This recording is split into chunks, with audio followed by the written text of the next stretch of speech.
Hi hello ನಮಸ್ತೆ ಎಲ್ಲರಿಗೂ info media ಜಗತ್ತು ಚಾನಲಿನ ಮತ್ತೊಂದು ವಿಡಿಯೋಗೆ ಸ್ವಾಗತ ಸುಸ್ವಾಗತ. ಸ್ನೇಹಿತರೆ, ಎಲ್ಲರೂ ಹೇಗಿದ್ದೀರಾ? ಎಲ್ಲರೂ ಚೆನ್ನಾಗಿದ್ದೀರಾ ಅನ್ಕೊಂಡಿದ್ದೀನಿ. ನಾನು ಕೂಡ ತುಂಬಾನೇ ಚೆನ್ನಾಗಿದ್ದೀನಿ. ಎಲ್ಲರೂ ಚೆನ್ನಾಗಿದ್ದೀರಾ ಅನ್ಕೊಂಡು ಭಾವಿಸ್ಕೊಂಡು ಇವತ್ತಿನ ಒಂದು ವಿಡಿಯೋನ ಶುರು ಮಾಡಿಬಿಡೋಣ. ಇವತ್ತಿನ ಒಂದು ವಿಡಿಯೋದಲ್ಲಿ ಮಕರ ರಾಶಿಯವರ ಫಲಗಳು ನವೆಂಬರ್ 2025ರಲ್ಲಿ ನಿಮ್ಮ ರಾಶಿ ಫಲ ಹೇಗಿರಲಿದೆ, ಯಾವುದರ ಬಗ್ಗೆ ಎಚ್ಚರಿಕೆ ವಹಿಸಬೇಕು, ಏನೆಲ್ಲ ಅದೃಷ್ಟದ ಫಲಗಳನ್ನು ಗಳಿಸಲಿದ್ದೀರಿ, ಅಂದರೆ ನಿಮ್ಮ ವ್ಯಾಪಾರದಲ್ಲಿ, ವ್ಯವಹಾರದಲ್ಲಿ, ಹಣಕಾಸಿನಲ್ಲಿ, ನಿಮ್ಮ ವೃತ್ತಿ ಜೀವನದಲ್ಲಿ, ಶಿಕ್ಷಣದಲ್ಲಿ, ಇನ್ನು ಮದುವೆ ಯೋಗ ಇದೆಯಾ, ಇನ್ನು ಏನೆಲ್ಲ ಖರೀದಿ ಮಾಡೋ ಯೋಗ ಇದೆ, ಆಸ್ತಿ, ಮನೆ, ಪ್ರಾಪರ್ಟಿ, ವಾಹನ. ಒಟ್ಟಾರೆಯಾಗಿ ಮಕರ ರಾಶಿಯವರಿಗೆ ಈ ತಿಂಗಳು ಹೇಗಿರಲಿದೆ, ಯಾವುದರ ಬಗ್ಗೆ ಎಚ್ಚರಿಕೆ ವಹಿಸಬೇಕು, ಏನೆಲ್ಲ ಪರಿಹಾರಗಳನ್ನು ಮಾಡಿದರೆ ಒಳಿತಾಗಲಿದೆ ಅನ್ನೋದನ್ನ ಕಂಪ್ಲೀಟಾಗಿ ತಿಳಿಸ್ಕೊಡ್ತೀನಿ. ಇದನ್ನೆಲ್ಲ ತಿಳ್ಕೋಬೇಕು ಅಂದರೆ ಎಲ್ಲೂ ಕೂಡ ವಿಡಿಯೋನ ಸ್ಕಿಪ್ ಮಾಡಬಾರ್ದು. ಅಂದರೆ ವಿಡಿಯೋನ ಕಟ್ ಮಾಡಿ ಓಡಿಸ್ಕೊಂಡೋಗಿ ನೋಡ್ತೀರಾ, ಇದು ಫುಲ್ ಇನ್ಫಾರ್ಮೇಷನ್ ಅರ್ಥ ಆಗಲ್ಲ ಸ್ನೇಹಿತರೆ. ಸೊ ಹಾಗಾಗಿ ಎಲ್ಲ ವಿಡಿಯೋದಲ್ಲೂ ತಿಳಿಸ್ತಾ ಇರ್ತೀನಿ. ಮೊದಲಿಂದ ಕೊನೆ ತನಕ ವಿಡಿಯೋನ ವಾಚ್ ಮಾಡಿ. ವಿಡಿಯೋದಲ್ಲಿ ಒಳ್ಳೆ ಮಾಹಿತಿ ಸಿಕ್ಕಿದ್ದಲ್ಲಿ ತಪ್ಪದೆ ವಿಡಿಯೋಗೊಂದು ಲೈಕ್ ಕೊಟ್ಟು, ಇನ್ನೂ ನನ್ನ ಚಾನಲ್ನ ಸಬ್ಸ್ಕ್ರೈಬ್ ಮಾಡ್ಕೊಳ್ತಾನೆ ನೋಡ್ತಿದ್ರೆ ದಯವಿಟ್ಟು ಇನ್ಫಾ ಮೀಡಿಯಾಗೆ ಸಬ್ಸ್ಕ್ರೈಬ್ ಆಗಿ ನಿಮ್ಮ ಅಭಿಪ್ರಾಯವನ್ನು ಕಮೆಂಟ್ ಬಾಕ್ಸಲ್ಲಿ ತಿಳಿಸಿ. ಯಾರೆಲ್ಲ ಸಬ್ಸ್ಕ್ರೈಬ್ ಮಾಡ್ಕೊಂಡಿದ್ದೀರಾ ಅವರಿಗೆ ಥ್ಯಾಂಕ್ ಯು ಸೋ ಮಚ್ ಅಂತ ಹೇಳ್ತಾ, ಓಂ ನಮಃ ಶನೇಶ್ವರಾಯ ನಮಃ ಅಂತ ಕಮೆಂಟ್ ಮಾಡಿ. ಶನಿದೇವರ ಅನುಗ್ರಹದಿಂದ ನಿಮ್ಮ ಜೀವನದಲ್ಲಿ ಎಷ್ಟೇ ದೊಡ್ಡ ಸಮಸ್ಯೆಗಳಿದ್ರೂ ಕೂಡ, ಕಷ್ಟಗಳಿದ್ರೂ ಕೂಡ ಅವೆಲ್ಲವೂ ನಿವಾರಣೆಯಾಗಲಿ ಅಂತ ಕೇಳ್ಕೊತಾ ವಿಡಿಯೋನ ಸ್ಟಾರ್ಟ್ ಮಾಡಿಬಿಡೋಣ. ಹೌದು, ಮಕರ ರಾಶಿಗೆ ಗ್ರಹಗಳ ಸ್ಥಾನಗಳು, ಗ್ರಹಗಳ ಸಂಚಾರದಿಂದ ಸಾಕಷ್ಟು ಬದಲಾವಣೆಯನ್ನು ನೋಡಲಿದ್ದೀರಿ. ಮೊದಲನೇದಾಗಿ ಕುಜ ವೃಶ್ಚಿಕದಲ್ಲಿ 11ನೇ ಮನೆಯಲ್ಲಿ ತಿಂಗಳ ಪೂರ್ತಿ ಸ್ವಕ್ಷೇತ್ರದಲ್ಲಿ ಇರಲಿದ್ದಾರೆ. ಇನ್ನು ಗುರು ಕರ್ಕಟಕದಲ್ಲಿ 7ನೇ ಮನೆಯಲ್ಲಿ ತಿಂಗಳ ಪೂರ್ತಿ ಉಚ್ಚ ಸ್ಥಿತಿಯಲ್ಲಿ ಇರಲಿದ್ದಾರೆ. ಇನ್ನು ಶನಿ ಮೀನದಲ್ಲಿ 3ನೇ ಮನೆಯಲ್ಲಿ ತಿಂಗಳ ಪೂರ್ತಿ ಇರಲಿದ್ದಾರೆ. ರಾಹು ಕುಂಭದಲ್ಲಿ 2ನೇ ಮನೆಯಲ್ಲಿ, ಇನ್ನು ಕೇತು ಸಿಂಹದಲ್ಲಿ 8ನೇ ಮನೆಯಲ್ಲಿ ತಿಂಗಳ ಪೂರ್ತಿ ಸ್ನೇಹಿತರೆ. ಇನ್ನು ಅದೇ ರೀತಿ ಸಾಕಷ್ಟು ಸ್ನೇಹಿತರೆ ಗ್ರಹಗಳ ಸಂಚಾರದಿಂದ ನಿಮ್ಮ ಜೀವನದಲ್ಲಿ ಆಗು ಹೋಗುಗಳನ್ನು ನೋಡ್ತಿರ್ತೀರ, ಸಮಸ್ಯೆಗಳು ಎದುರಾಗಲಿದೆ. ಇನ್ನು ಅದೃಷ್ಟ ಕೂಡ ನೋಡಲಿದ್ದೀರಿ. ಯಾವುದರ ಬಗ್ಗೆ ಎಚ್ಚರಿಕೆ ವಹಿಸಬೇಕು, ಏನೆಲ್ಲ ಅದೃಷ್ಟದ ಫಲಗಳನ್ನು ಗಳಿಸಲಿದ್ದೀರಿ ಅನ್ನೋದನ್ನ ಈಗ ಒಂದೊಂದಾಗಿ ತಿಳಿಸ್ಕೊಡ್ತೀನಿ. ಮೊದಲನೇದಾಗಿ ಒಟ್ಟಾರೆಯಾಗಿ ಹೇಳಬೇಕು ಅಂದರೆ ಮಕರ ರಾಶಿ ಮಾಸ ಫಲಗಳು ನವೆಂಬರ್ 2025ರಲ್ಲಿ ಈ ತಿಂಗಳು ನಿಮಗೆ ಅದ್ಭುತ ಸಮಯವಿರುತ್ತದೆ ಸ್ನೇಹಿತರೆ. ಗ್ರಹ ಶಕ್ತಿಗಳ ಬಹಳ ಅನುಕೂಲಕರವಾಗಿವೆ ಅಂತಲೇ ಹೇಳ್ಬೋದು. ವೃತ್ತಿಪರ ಯಶಸ್ಸು ಮತ್ತು ಆರ್ಥಿಕ ಲಾಭಗಳ ಮೇಲೆ ಗಮನ ಕೇಂದ್ರೀಕರಿಸಿವೆ. ನಿಮ್ಮ 10ನೇ ಮನೆಯ ಅಧಿಪತಿಯಾದ ಶುಕ್ರನು ನವೆಂಬರ್ 2ರಿಂದ 25ರವರೆಗೆ 10ನೇ ಮನೆಯಲ್ಲಿ ಸ್ವಕ್ಷೇತ್ರ ತುಲಾರಾಶಿಯಲ್ಲಿ ಸಂಚರಿಸುತ್ತಾರೆ. ಇದು ನಿಮಗೊಂಥರ ಶಕ್ತಿಶಾಲಿಯಾದ ಮಾಳವ್ಯ ಯೋಗವನ್ನು ಸೃಷ್ಟಿಸುತ್ತದೆ, ರಾಜಯೋಗವನ್ನು ಕೂಡ ಸೃಷ್ಟಿಸುತ್ತದೆ ಸ್ನೇಹಿತರೆ. ಸಾಕಷ್ಟು ಯೋಗಗಳಿಂದ ನಿಮ್ಮ ವೃತ್ತಿಪರ ಮನ್ನಣೆ ಮತ್ತು ಯಶಸ್ಸನ್ನು ನೀಡುತ್ತದೆ ಅಂತಲೇ ಹೇಳಬಹುದು. ಇನ್ನು ನಿಮ್ಮ 11ನೇ ಮನೆಯಲ್ಲಿ ಲಾಭದ ಸ್ಥಾನದಲ್ಲಿ ಕುಜ ಸ್ವಕ್ಷೇತ್ರದಲ್ಲಿ ಮೂಲಕ ಬಲವಾಗಿ ಚೈತನ್ಯಗೊಳಿಸಲ್ಪಟ್ಟಿದೆ ಸ್ನೇಹಿತರೆ. ಬುಧ ನವೆಂಬರ್ 22ರವರೆಗೆ, ರವಿ ನವೆಂಬರ್ 16ರಿಂದ ಮತ್ತು ಶುಕ್ರ ನವೆಂಬರ್ 26ರಿಂದ ಸಾಕಷ್ಟು ಬದಲಾವಣೆಯನ್ನು ನೋಡಲಿದ್ದೀರಿ. ಚೈತನ್ಯಗೊಳಿಸಲ್ಪಟ್ಟಿದೆ ಕೂಡ ಸೇರುತ್ತಾರೆ ಅಂತಲೇ ಹೇಳಬಹುದು.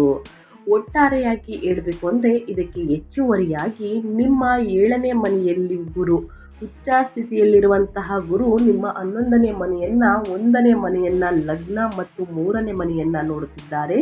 ಇದು ನಿಮ್ಮ ಸ್ಥಾನಮಾನ, ಆರೋಗ್ಯ, ಪಾಲುದಾರಿಕೆಗಳು ಮತ್ತು ಕಾರ್ಯಕ್ರಮಗಳನ್ನು ಹೆಚ್ಚಿಸುತ್ತದೆ. ಲಾಭವನ್ನು ಕೂಡ ನೋಡಬಹುದು ಸ್ನೇಹಿತರೆ. ಇನ್ನು ಅದೇ ರೀತಿ ಒಟ್ಟಾರೆಯಾಗಿ ನಿಮ್ಮ ವೃತ್ತಿ ಮತ್ತು ಉದ್ಯೋಗದಲ್ಲಿ ಈ ತಿಂಗಳಲ್ಲಿ ಏನೆಲ್ಲ ಬದಲಾವಣೆಯನ್ನು ನೋಡಲಿದ್ದೀರಿ, ಯಾವುದರ ಬಗ್ಗೆ ಎಚ್ಚರಿಕೆ ವಹಿಸಬೇಕು ಅನ್ನೋದನ್ನ ನೋಡ್ತಾ ಹೋಗೋಣ. ವೃತ್ತಿಪರವಾಗಿ ನೀವು ಉತ್ತಮ ಬದಲಾವಣೆಗಳನ್ನು ನೋಡ್ತೀರಿ ಮತ್ತು ನಿಮ್ಮ ವೃತ್ತಿಯಲ್ಲಿ ಬಡ್ತಿ ಮತ್ತು ಸುಧಾರಣೆಗೆ ಸೂಚಿಸಲ್ಪಟ್ಟಿದೆ. ನಿಮ್ಮ ಪ್ರತಿಷ್ಠೆ ಕೂಡ ಹೆಚ್ಚಾಗುತ್ತದೆ ಮತ್ತು ನಿಮಗೆ ನಿಮ್ಮ ಮೇಲಧಿಕಾರಿಗಳಿಂದ ಬೆಂಬಲ ದೊರೆಯಬಹುದು. ನವೆಂಬರ್ 16ರವರೆಗೆ 10ನೇ ಮನೆಯಲ್ಲಿ ರವಿ ನಿಮ್ಮ ಅಧಿಕಾರಕ್ಕೆ ಬೆಂಬಲವನ್ನು ನೀಡುತ್ತಾನೆ. 10ನೇ ಮನೆಯಲ್ಲಿ ಶುಕ್ರನ ಸಂಚಾರ ನವೆಂಬರ್ 2ರಿಂದ 25ನೇ ತಾರೀಕುವರೆಗೆ ಇರಲಿದೆ.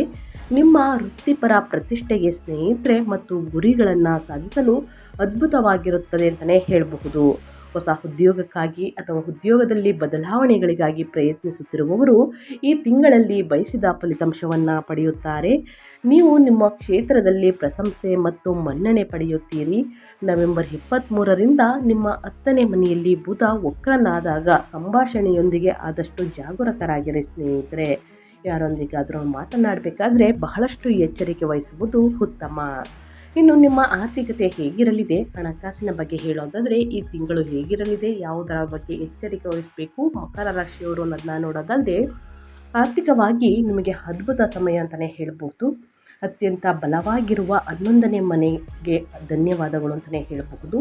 ನೀವು ಆದಾಯದ ಹರಿವನ್ನು ನೋಡ್ತೀರಿ ಮತ್ತು ನಿಮ್ಮ ಹೂಡಿಕೆಗಳು ನೀವು ನಿರೀಕ್ಷಿಸಿದ್ದಕ್ಕಿಂತ ಹೆಚ್ಚಿದ್ದನ್ನು ನೀಡ್ತವೆ. ಈ ತಿಂಗಳಲ್ಲಿ ಭೂಮಿ ಅಥವಾ ಆಸ್ತಿಯನ್ನು ಖರೀದಿಸಲು ಪ್ರಯತ್ನಿಸುತ್ತಿರುವವರು ಅದನ್ನು ಪಡೆಯುತ್ತಾರೆ. ಆಸ್ತಿ ಸಮಸ್ಯೆಗಳಿಗೆ ಸಂಬಂಧಿಸಿದಂತೆ ಸಂಭಾಷಣೆಯೊಂದಿಗೆ ಜಾಗರೂಕರಾಗಿರಿ. ಬುಧ ವಕ್ರನಾಗುವುದು 2ನೇ ಮನೆಯಲ್ಲಿ ರಾಹು. ಉತ್ತಮ ಆದಾಯವಿದ್ದರೂ ಕೂಡ ಆಕಸ್ಮಿಕ ಖರ್ಚುಗಳ ವಿರುದ್ಧ ಜಾಗರೂಕರಾಗಿರಲು ಸೂಚಿಸುತ್ತಿದ್ದಾನೆ. ಅನಗತ್ಯ ವಸ್ತುಗಳನ್ನು ಖರೀದಿ ಮಾಡುವುದು ಒಳಿತಲ್ಲ ಸ್ನೇಹಿತರೆ. ಬೇಡದ ವಸ್ತುಗಳನ್ನು ಖರೀದಿ ಮಾಡಬೇಡಿ. ವಾಹನ, ಆಸ್ತಿ, ಭೂಮಿಯನ್ನು ಖರೀದಿ ಮಾಡಬೇಕು ಅಂದರೆ ದಯವಿಟ್ಟು ಅದನ್ನು ಖರೀದಿ ಮಾಡಬಹುದು. ಬಟ್ಟೆಗೆ ಅತಿ ಹೆಚ್ಚಾಗಿ ಒಲವನ್ನು ತೋರಿಸಿ ಖರೀದಿ ಮಾಡ್ತೀರಾ ಸ್ನೇಹಿತರೆ, ಅದು ಒಳಿತಲ್ಲ. ಸೊ ಹಾಗಾಗಿ ಬೇಡದ ವಸ್ತುಗಳನ್ನು ಖರೀದಿ ಮಾಡಬೇಡಿ, ಬೇಕಾಗಿರುವ ವಸ್ತುಗಳನ್ನು ಖರೀದಿ ಮಾಡಿ. ಇನ್ನು ಸಾಕಷ್ಟು ಹಣವನ್ನು ಸೇವಿಂಗ್ ಅನ್ನೋದನ್ನ ಮಾಡುವುದು ಉತ್ತಮ. ಇನ್ನು ಕುಟುಂಬ ಮತ್ತು ಸಂಬಂಧಗಳ ಬಗ್ಗೆ ಹೇಳೋದಾದರೆ ಏನೆಲ್ಲ ಬದಲಾವಣೆಯನ್ನು ನೋಡಲಿದ್ದೀರಿ, ಯಾವುದರ ಬಗ್ಗೆ ಎಚ್ಚರಿಕೆ ವಹಿಸಬೇಕು ಅನ್ನೋದನ್ನ ನೋಡ್ತಾ ಹೋಗೋಣ. ಕುಟುಂಬದ ದೃಷ್ಟಿಯಿಂದ ನಿಮಗೆ ಅದ್ಭುತ ಸಮಯವಿರುತ್ತದೆ. 7ನೇ ಮನೆಯಲ್ಲಿ ಉಚ್ಚ ಗುರು ವಿವಾಹ ಅಥವಾ ಪಾಲುದಾರಿಕೆಗಳಲ್ಲಿ ಸಾಮರಸ್ಯವನ್ನು ಖಚಿತಪಡಿಸುತ್ತಾನೆ. ಕುಟುಂಬ ಸದಸ್ಯರೊಂದಿಗೆ ಸಮಸ್ಯೆಗಳಿದ್ದವರು ಅವರೊಂದಿಗೆ ಉತ್ತಮ ಸಂಬಂಧವನ್ನು ಹೊಂದಿರುತ್ತಾರೆ. ನಿಮಗೆ ನಿಮ್ಮ ಜೀವನ ಸಂಗಾತಿ ಮತ್ತು ಮಕ್ಕಳಿಂದ ಉತ್ತಮ ಬೆಂಬಲ ದೊರೆಯುತ್ತದೆ.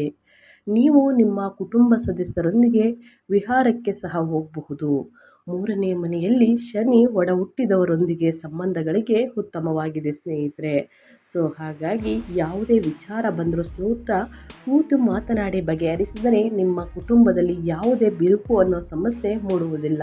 ಸೊ ಹಾಗಾಗಿ ನಿಮ್ಮ ಜೀವನ ಸಂಗಾತಿ ಮತ್ತು ಮಕ್ಕಳಿಂದ ಉತ್ತಮ ಬೆಂಬಲ ದೊರೆಯಲಿದೆ ಮುಂದಿನ ದಿನಗಳಲ್ಲಿ ಅಂತ ಹೇಳ್ತಾ, ಇನ್ನು ಮುಂದಿನದಾಗಿ ನಿಮ್ಮ ಆರೋಗ್ಯದ ಬಗ್ಗೆ ಹೇಳೋದಾದರೆ ಏನೆಲ್ಲ ಬದಲಾವಣೆಯನ್ನು ನೋಡಲಿದ್ದೀರಿ, ಯಾವುದರ ಬಗ್ಗೆ ಎಚ್ಚರಿಕೆ ವಹಿಸಬೇಕು ಅನ್ನೋದನ್ನ ನೋಡ್ತಾ ಹೋಗೋಣ. ಆರೋಗ್ಯದ ದೃಷ್ಟಿಯಿಂದ ಈ ತಿಂಗಳು ಚೆನ್ನಾಗಿರುತ್ತದೆ. ನಿಮ್ಮ ಲಗ್ನವು ಗುರುವಿನ ದೃಷ್ಟಿಯಿಂದ ಆಶೀರ್ವಾದಿಸಲ್ಪಟ್ಟಿರುವುದರಿಂದ ನೀವು ಈ ತಿಂಗಳಲ್ಲಿ ಗಮನಾರ್ಹ ಆರೋಗ್ಯ ಸಮಸ್ಯೆಗಳನ್ನು ಸೂಚಿಸಿಲ್ಲ. ನಿಮಗೆ ರಕ್ತ ಮತ್ತು ಬಿಸಿಗೆ ಸಂಬಂಧಿಸಿದ ಸಣ್ಣ ಆರೋಗ್ಯ ಸಮಸ್ಯೆಗಳು ಬರಬಹುದು.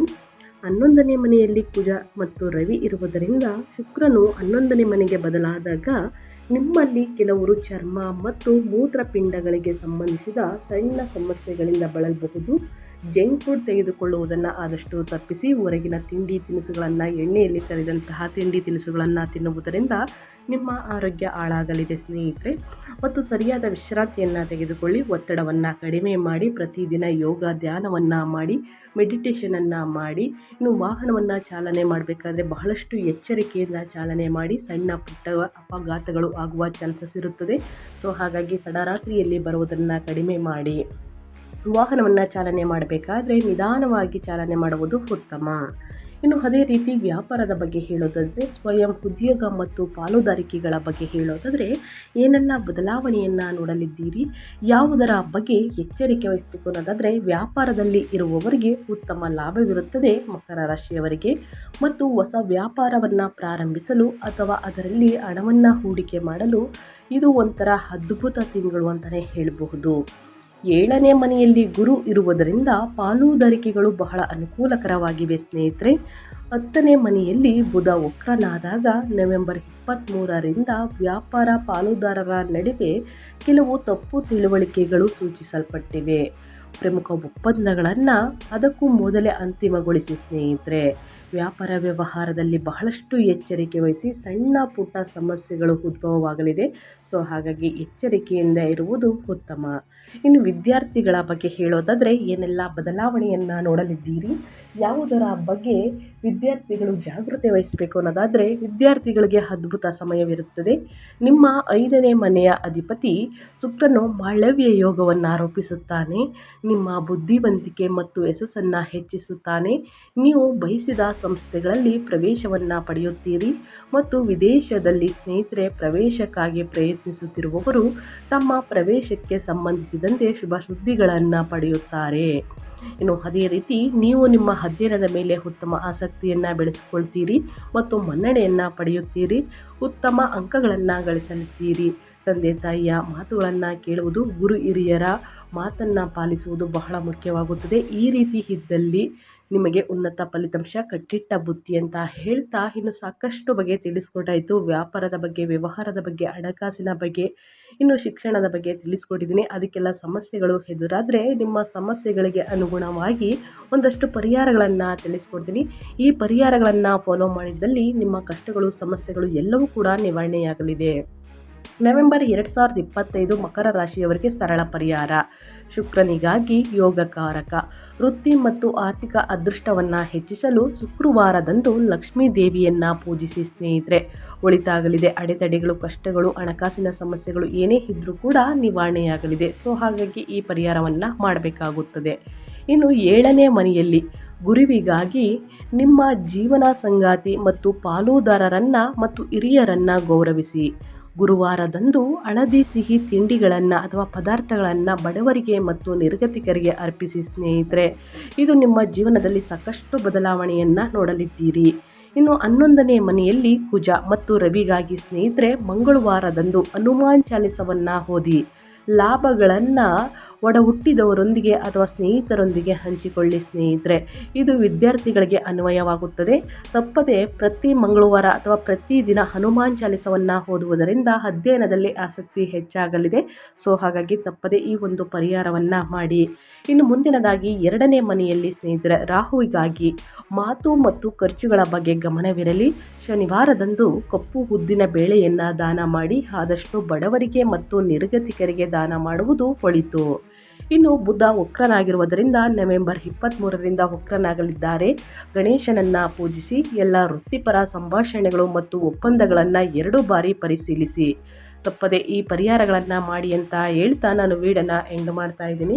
ಇವತ್ತಿನ ಒಂದು ವಿಡಿಯೋದಲ್ಲಿ ಒಳ್ಳೆಯ ಮಾಹಿತಿ ಸಿಕ್ಕಿದ್ದಲ್ಲಿ, ಈ ವಿಡಿಯೋ ಯೂಸ್ಫುಲ್ ಅನಿಸಿದ್ದಲ್ಲಿ ವಿಡಿಯೋಗೆ ಲೈಕ್ ಮಾಡೋದನ್ನ ಮರಿತಿದ್ದೀರಾ, ಲೈಕ್ ಮಾಡಿ. ಇನ್ನು ನನ್ನ ಚಾನಲ್ನ ಸಬ್ಸ್ಕ್ರೈಬ್ ಮಾಡ್ಕೊಂಡಿಲ್ಲ ಅಂದರೆ ಇನ್ಫಾಮೀಡಿಯಾಗೆ ಸಬ್ಸ್ಕ್ರೈಬ್ ಆಗಿ ನಿಮ್ಮ ಅಭಿಪ್ರಾಯಗಳನ್ನು ಕಮೆಂಟ್ ಬಾಕ್ಸಲ್ಲಿ ತಿಳಿಸಿ ಅಂತ ಹೇಳ್ತಾ ಮತ್ತೊಂದು ವಿಡಿಯೋದಲ್ಲಿ ಸಿಗ್ತೀನಿ. Thank you for watching.